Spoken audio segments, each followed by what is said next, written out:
The truth of the matter is this: there are many hurdles we need to overcome. Still, I'm hopeful that with the right coping skill, we will be able to surmount all our challenges. I believe no one is immune from such circumstances, and I wish to share with you some pointers on how to keep our sanity during those moments of uncertainty. Here are 7 coping strategies that have helped me tremendously. Stay in the present. Worries and anxieties are always present when the future is unknown. Our thoughts often get ahead of us, and we imagine 1,001 negative scenarios that further increase our worries and anxieties. The most effective way to deal with this demon is to remain in the present and avoid jumping to conclusions prematurely. Undeniably, this takes great discipline and a willingness to let go of obsessive thoughts. Keep repeating to yourself that the future is not here. Remind yourself that I do not know what the outcome is, and there is no point in torturing myself by imagining the worst. All that I have is the present moment, and I need to cherish it. Enhance your sense of self-efficacy. What this means is to recall your past struggle and how you managed to overcome them. Realize you have the capacity to deal with the future because you have the knowledge, skills, and resources within you. You only have to dig deep. How can you be certain of this? Refer to your track record, namely your past triumphs. Self-efficacy gives us confidence and strength in dealing with known and unknown challenges. Practice self-compassion.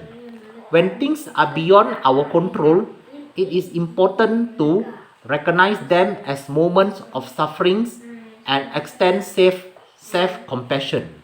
Feeling helpless is a difficult emotion.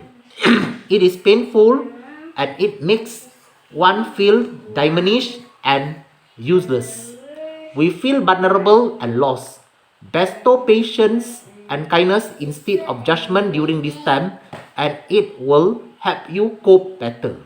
I found very useful mantra from the book Self-Compassion by Dr. Christine Neff. It goes like this: this is a moment of suffering. Suffering is a part of life.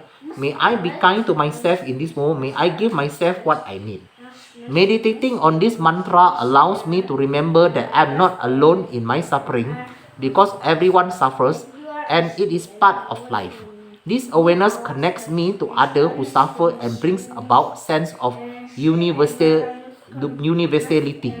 Very often we feel isolated and disconnected because we feel as though we are the only one who suffer, which is far from the truth. The mantra also reminds me to give myself what I need in a moment of suffering. If what I need is a good cry, that is what I should do. If I need a helping hand, I must have the courage to be vulnerable and ask for it. Reach out and get support. This coping strategy has saved me time and again. I'm also immensely grateful that I have found my tribe who I know will be there for me at a moment's notice. Because I believe in the power of prayer, I often activate my prayer warriors to pray for me when I go through trials in life. Their support and prayer give me tremendous comfort and strength to keep going.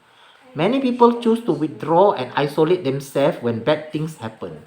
It is understandable because it is extremely hard to be vulnerable and weak. Yet, this is where the danger lies. The more isolated you are, the more likely your negative thoughts supersedes the rational ones. Seek a confidante whom you can trust and open up. Bottling up is never a good solution. Strengthen the connection with your spouse and loved one. Crises occasionally drive a wedge between couple, but it need not be so. You can turn it into a great moment of connection It is crucial to strengthen the connection and allow the other to know that you are there for him or her. Even when you do not agree on how to deal with the situation, be sure to show your respect and willingness to listen to his or her point of view. Create an environment that is safe to share your deepest feelings and thoughts. Be generous and show compassion. As much as you can, support each other to the best of your ability and journey together in overcoming obstacles. Keep your routine. It is very tempting to give up your routine and just spend the time moping, being miserable. Based on my experience, this is not only ineffective but a waste of time. If if the waiting period is long, make use of the time to do pleasurable activities.